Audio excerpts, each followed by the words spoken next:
शादी के बाद हर किसी को लगा था कि सरू की जिंदगी अब खुशियों से भर जाएगी, लेकिन किसी ने ये नहीं सोचा था कि उसी घर में एक ऐसा तूफान आने वाला है जो रिश्तों की नींव तक हिला देगा।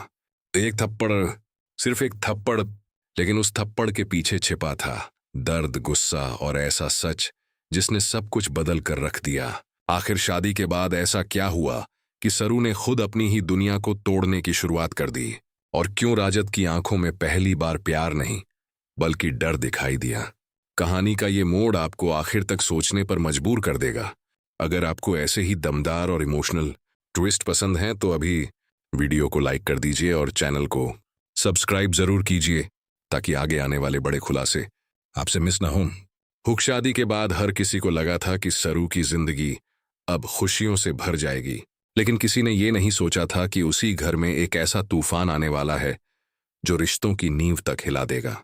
एक थप्पड़, सिर्फ एक थप्पड़, लेकिन उस थप्पड़ के पीछे छिपा था दर्द, गुस्सा और ऐसा सच जिसने सब कुछ बदल कर रख दिया। आखिर शादी के बाद ऐसा क्या हुआ कि सरू ने खुद अपनी ही दुनिया को तोड़ने की शुरुआत कर दी? और क्यों राजत की आंखों में पहली बार प्यार नहीं बल्कि डर दिखाई दिया? कहानी का ये मोड़ आपको आखिर तक सोचने पर मजबूर कर देगा। अगर आपको ऐसे ही दमदार और इमोशनल ट्विस्ट पसंद हैं तो अभी वीडियो को लाइक कर दीजिए और चैनल को सब्सक्राइब जरूर कीजिए ताकि आगे आने वाले बड़े खुलासे आपसे मिस ना हों।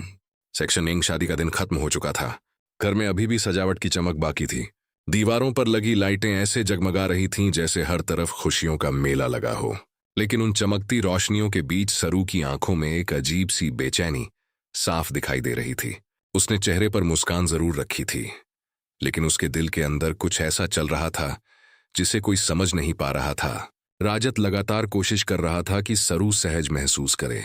वो बार बार उससे बात करने की कोशिश करता, कभी पानी पूछता, कभी खाने के लिए कहता, लेकिन सरू हर बार बस हल्का सा जवाब देकर चुप हो जाती। घर के बाकी लोग इसे नई दुल्हन की शर्म समझ रहे थे, लेकिन असली बात कुछ और थी। सरू को लग रहा था जैसे उसने जिंदगी का सबसे बड़ा फैसला बहुत जल्दी में ले लिया हो। रात धीरे धीरे गहरी होती जा रही थी। मेहमान एक एक करके जा चुके थे। घर में अब सिर्फ परिवार के लोग बचे थे। तभी राजत की मां ने मुस्कुराते हुए सरू से कहा कि अब ये घर तुम्हारा है, तुम्हें इस घर को संभालना है। ये बात सुनकर सरू के चेहरे पर हल्की मुस्कान आई, लेकिन अंदर ही अंदर उसका दिल और भारी हो गया। उसे ऐसा महसूस हो रहा था जैसे वो खुद को कहीं खोती जा रही है। दूसरी तरफ राजत पूरी कोशिश कर रहा था कि वो एक अच्छा पति साबित हो। उसने सरू को अकेला महसूस न होने देने का फैसला किया था, लेकिन उसे ये नहीं पता था कि आने वाले कुछ घंटों में सब कुछ बदलने वाला है। अगले दिन सुबह जब सरू की आंख खुली तो घर का माहौल बिल्कुल अलग था। सब लोग उससे उम्मीद कर रहे थे कि वो नई बहू की तरह हर जिम्मेदारी तुरंत संभाल ले। कोई उसे रसोई में बुला रहा था, कोई रिश्तेदारों से मिलवा रहा था, कोई उसके कपड़ों पर टिप्पणी कर रहा था। सरू हर किसी की बात सुन रही थी, लेकिन उसके चेहरे की थकान बढ़ती जा रही थी। उसे लग रहा था जैसे उसकी अपनी पहचान धीरे धीरे खत्म हो रही है। तभी एक छोटी सी बात पर घर में तनाव शुरू हो गया। राजत की बुआ ने सरू के बनाए हुए चाय पर ताना मार दिया। उन्होंने कहा कि आजकल की लड़कियों को घर संभालना आता ही नहीं। ये बात सुनकर सरू चुप रही, लेकिन उसकी आंखों में दर्द साफ नजर आने लगा। राजत ने बात संभालने की कोशिश की, लेकिन परिवार के सामने वो ज्यादा कुछ बोल नहीं पाया। यही बात सरू को अंदर तक चुभ गई। उसे लगा कि शादी के बाद भी उसे अकेले ही हर बात सहनी पड़ेगी। दिन बीतता गया और सरू के मन का गुस्सा धीरे धीरे बढ़ता गया। शाम होते होते घर में फिर से रिश्तेदारों का जमावड़ा शुरू हो गया। सबके सामने सरू को बार बार परफेक्ट बहू बनने की सलाह दी जा रही थी। कोई कहता बहू को हमेशा चुप रहना चाहिए, कोई कहता पति की हर बात माननी चाहिए। ये सारी बातें सुनकर सरू का दम घुटने लगा। वो वहां से उठकर अपने कमरे में चली गई। कमरे में जाते ही उसकी आंखों से आंसू निकल पड़े। उसे लग रहा था कि शादी के बाद उसकी जिंदगी उसकी अपनी नहीं रही। तभी पीछे से राजत कमरे में आया। उसने सरू को रोते हुए देखा तो वो घबरा गया। उसने प्यार से पूछा कि आखिर बात क्या है, लेकिन सरू ने पहले कुछ नहीं कहा। कुछ देर तक कमरे में सिर्फ खामोशी रही। फिर अचानक सरू ने राजत से पूछा कि क्या शादी के बाद लड़की की अपनी कोई पहचान नहीं रहती? क्या उसे हर बार सिर्फ दूसरों की उम्मीदों के हिसाब से जीना पड़ता है? राजत ये सवाल सुनकर चुप हो गया। वो समझ नहीं पा रहा था कि सरू को कैसे समझाए। उसने बस इतना कहा कि धीरे धीरे सब ठीक हो जाएगा। लेकिन यही जवाब सरू को और ज्यादा तोड़ गया। क्योंकि उसे किसी दिलासा की नहीं बल्कि साथ की जरूरत थी।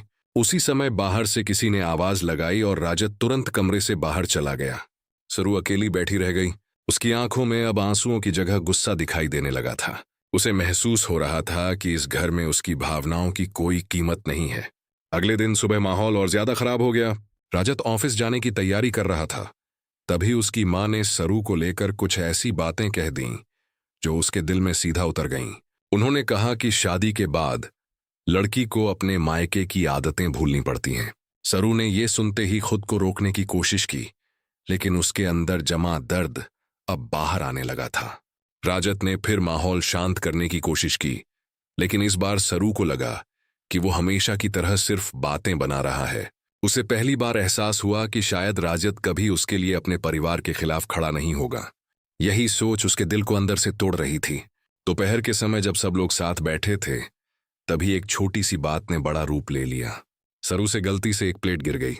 आवाज सुनते ही घर में सन्नाटा छा गया। फिर तानों का सिलसिला शुरू हो गया।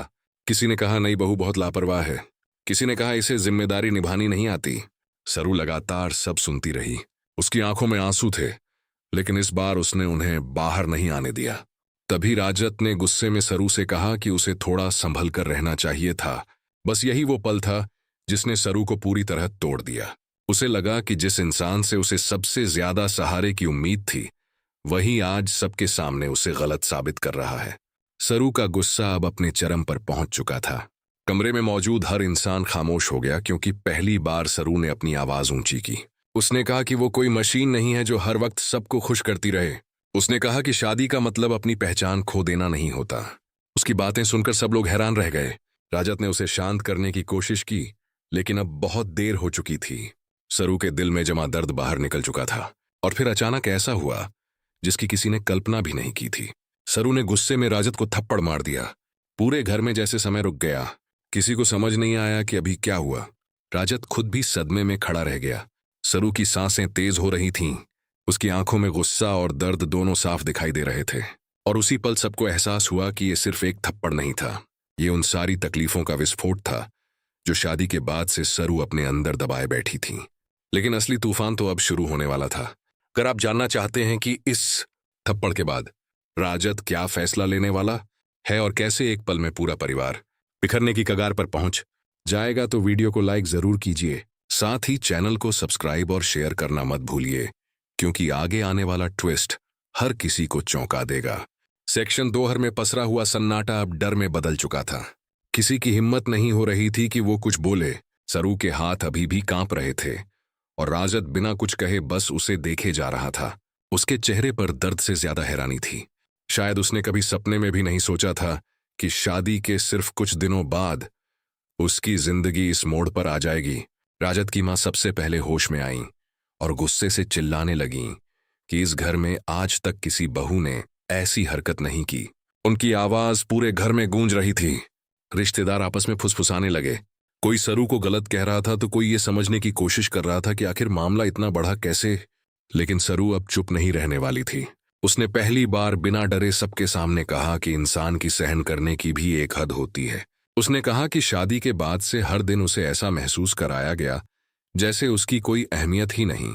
उसकी हर बात पर सवाल उठाया गया, हर छोटी गलती पर ताने दिए गए, और जब उसे सबसे ज्यादा अपने पति के साथ की जरूरत थी, तब राजत हमेशा चुप रहा।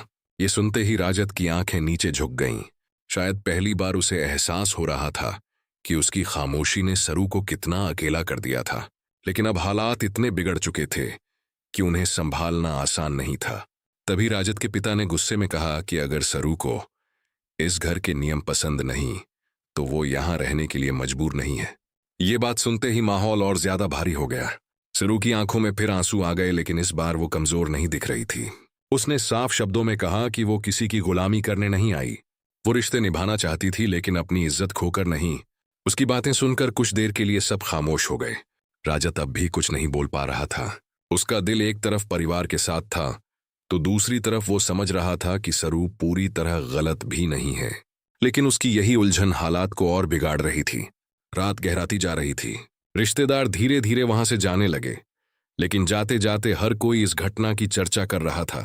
किसी को यकीन नहीं हो रहा था कि इतने शांत दिखने वाले घर में ऐसा तूफान आ सकता है। सरू अपने कमरे में अकेली बैठी थी। उसकी आंखें लाल हो चुकी थीं। उसे खुद भी समझ नहीं आ रहा था कि उसने जो किया वो सही था या गलत। लेकिन उसके दिल में एक बात साफ थी, वो अब और चुप रहकर सब कुछ सहने वाली नहीं थी। तभी दरवाजा खुला और राजत अंदर आया। कमरे में कुछ पल तक खामोशी रही। दोनों एक दूसरे से नजरें नहीं मिला पा रहे थे। फिर राजत ने धीमी आवाज में पूछा कि क्या सच में उसके दिल में इतनी नफरत भर गई है। ये सवाल सुनते ही सरू टूट गई। उसने कहा कि नफरत नहीं, दर्द जमा हुआ था। वो हर दिन उम्मीद करती रही कि राजत उसके लिए खड़ा होगा, लेकिन हर बार उसे सिर्फ समझौता करने को कहा गया। राजत ने पहली बार महसूस किया कि उसने अनजाने में अपनी पत्नी को कितना अकेला छोड़ दिया। लेकिन उसी समय बाहर से उसकी मां की आवाज आई। उन्होंने राजत को तुरंत बाहर बुलाया। जैसे ही वो बाहर गया, फिर से परिवार में बहस शुरू हो गई। राजत की मां साफ कह रही थीं कि ऐसी लड़की इस घर की बहू नहीं बन सकती। वहीं राजत के पिता चाहते थे कि मामला यहीं खत्म कर दिया जाए, वरना समाज में बदनामी होगी। ये सारी बातें सुनकर राजत के मन में दबाव बढ़ता जा रहा था। उसे समझ नहीं आ रहा था कि वो किसका साथ दे। उधर सरू कमरे में बैठी हर आवाज सुन रही थी। हर शब्द उसके दिल में तीर की तरह लग रहा था। उसे लगने लगा था कि शायद इस घर में उसके लिए अब कोई जगह नहीं बची। अगली सुबह माहौल पहले से भी ज्यादा ठंडा था। घर में कोई किसी से ठीक से बात नहीं कर रहा था। सरू जब रसोई में गई तो सबने उसे ऐसे देखा जैसे वो इस घर की सदस्य नहीं, बल्कि कोई बाहरी इंसान हो। उसने खुद को संभालन